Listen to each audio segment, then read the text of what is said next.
I'm going to have to make a very big apology to my noble friend, the noble Lord Sassoon, because I'm about to raise a subject which I shouldn't raise, and which is going to be one which I think is now time to put on a higher awareness and to explain to the House as a whole, as I don't think they have any knowledge of. I'm sorry the noble Lord Strathclyde is not with us at the moment, because this deeply concerns him also. But for the last 20 weeks, since yesterday afternoon, I have been engaged in a very strange dialogue with the two noble lords, in the course of which I've been trying to bring to their attention the willing availability of a strange organisation which wishes to make a great deal of money available to assist the recovery of the economy in this country. For want of a better description of their name, I'll call them Foundation X. It's not their real name, but it'll do for the moment. Foundation X was introduced to me 20 weeks ago last week by a very eminent city firm, FSA controlled, by its chairman, who came to me, and its chairman said, we have this extraordinary request to assist in doing this major financial reconstruction. It's mega bucks, but we need your help to assist us in understanding whether this business is legitimate. I had the biggest put down of my life from the noble Lord Strathclyde when I told him this story first of all. He said, why you? You're not important enough to have the answer to a question like that. And he's quite right. My noble Lord, I'm not important enough, but the answer to the next question was, you haven't got the experience for it. Yes, I do. I have had one of the biggest experiences in the laundry of terrorist money and of funny money that anybody's had in the city. I've handled billions of terrorist money. Not into my pocket. The biggest terrorist client I had was the IRA, and I'm pleased to say that I managed to write off more than £1 billion of their money. I've also had extensive connections with North African terrorists, but that's of a far nastier nature, and I don't want to talk about that because that's still a security issue. I would also hasten to add, it's no use getting the police in for me, because I shall immediately call the Bank of England as my defence witness, as they put me in to deal with these problems. So the point is that I was, in the course of doing this very strange activity, I got a very interesting set of phone numbers and references which I could go to for help when I needed it. And so people in the city have known that if they want to check out anything that looks at all odd, they can come to me and I can press a few phone numbers and get a reference. And so they came to me and asked me whether I would get them a reference and a clearance on Foundation X.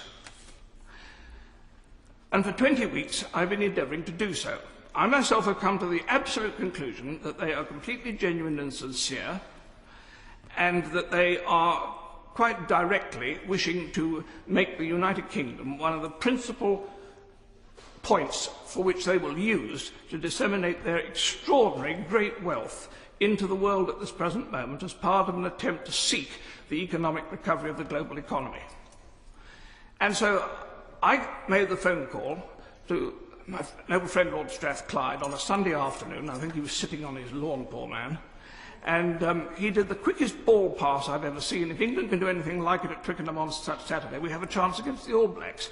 And the next thing I knew, I'd got the noble Lord Sassoon on the phone instead. And he, from the outset, took the quite right, proper defensive attitude of total scepticism and said, this possibly can't be right. In the course of the following weeks, I had, first of all, the noble Lord Sassoon said, go and talk to the Bank of England. So I phoned the Governor of the Bank of England and said, could he please check this out for me? And he came back after about 3 days and said, you can get lost. I'm not touching this with a barge pole. It's far too difficult. Take it back to the Treasury. So I did. And within another day, the noble Lord Sassoon had come back and said, this is rubbish. It can't possibly be right. So I said, well, I'm going to work more on it.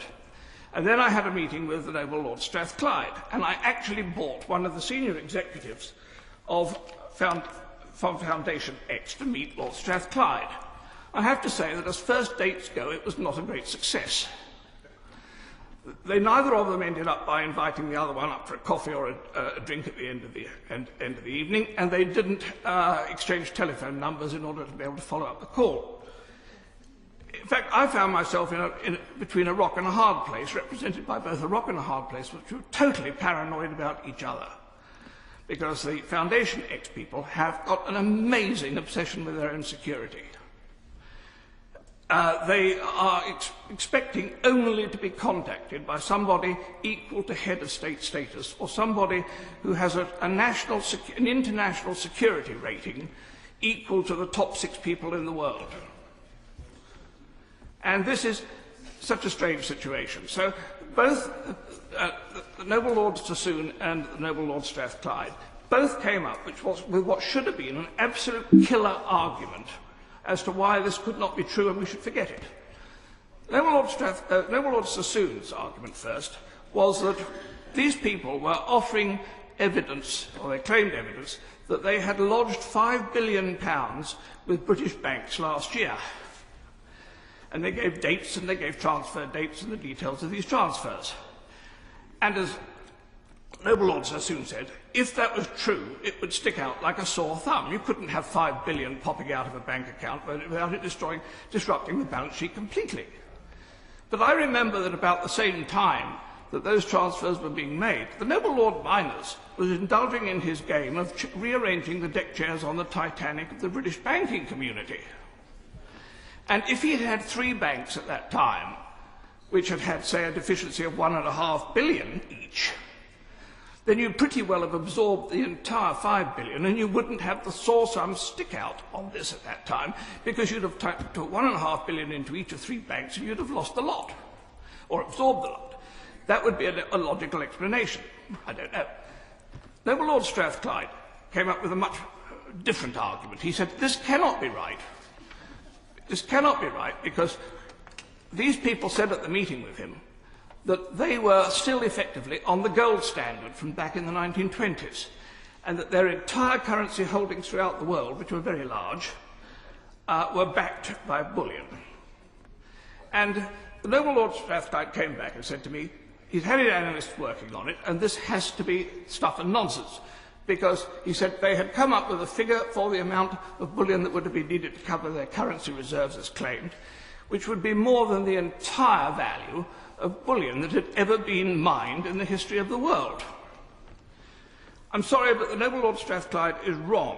His analysts are wrong, because what he had done was he had tapped into the sources which are available, and there is only one definitive source for the amount of bullion that has ever been taken from the Earth's crust, and that was a National Geographic magazine article 12 years ago. And whatever figure it was that they quoted was then quoted again by 6 other sites on the internet, on Google, and so everybody's quoting one original source, and there is no other confirming authority. But if you tack into the Vatican accounts of the Vatican Bank, you come up with a claim of total bullion. The noble Lord is into his 15th minute. I wonder if he could draw his remarks to a conclusion. The total value of the Vatican Bank reserves would claim to be more than the entire value of gold ever mined in the history of the world. Now, my point on all of this is that we have not proven any of this. Foundation X are saying at this present moment that they are prepared to put up the entire £5 billion for the funding and creation of the 3i recreation. The British government can have the entire independent management and control of it. They don't want anything to do with it. There will be no interest charged. And by the way, if the British government would like it as well, if it will help, they will be prepared to put up money for funding hospitals, schools, the building of Crossrail immediately with 17 billion transfer by Christmas if requested, and all these other things. These things can be done if wished, but we have to have a senior member of the government has to accept the invitation to a phone call to the chairman of the company concerned, Foundation X, and then we can get into business. And all I'm asking is that this is too big an issue. I'm just an ageing, obsessive old peer, and I'm easily dispensable, but getting to the truth is not, and we need to know what really is happening here. My lords, we must find out the truth of this situation.